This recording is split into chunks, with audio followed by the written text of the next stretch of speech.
গ্রামগঞ্জের বেশিরভাগ মানুষ হার্টের অসুখ হলে এড়িয়ে যায় এবং একসময় তাদের পরিবারের সদস্যরা হারিয়ে যায়। কিন্তু আজকে সরকার এক যুগান্তকারী সিদ্ধান্ত নিয়েছে, হার্টের রিংয়ের দাম ৪৭,০০০ টাকা পর্যন্ত কমানোর উদ্যোগ নিয়েছে। সর্বনিম্ন ২-৩ হাজার টাকা থেকে ৪৭,০০০ টাকা পর্যন্ত। আজকে এই সিদ্ধান্তের ফলে যে মানুষগুলো হার্টের রোগ হলে চিকিৎসা এড়িয়ে যেত এবং মারা যেত, তাদের ক্ষেত্রে একটা ভিন্ন সিদ্ধান্ত হতেও পারে। আমাদের একটা সরকারি হৃদরোগ হাসপাতাল আছে, হৃদরোগ ইনস্টিটিউট, শেরেবাংলা নগর। আমি আমাদের সংগঠনের এক সহযোদ্ধা বাবু ভাইয়ের কথা বলি।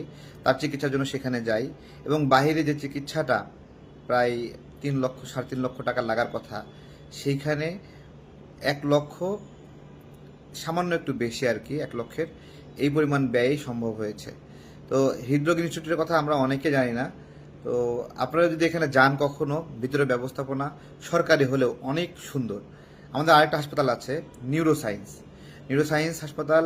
বাংলাদেশের কোনো হাসপাতাল মনেই হয় না, এত সুন্দর সার্ভিস, এত সুন্দর রেসপন্স রেট, যা চিন্তা করার বাহিরে। একটু ভর্তি হওয়া মানে কঠিন, সিট পাওয়া খুব কঠিন হয় এবং আরেকটা ইউনিট শুরু হয়েছে, সেটা পুরোপুরি চালু হলে ভালো হবে।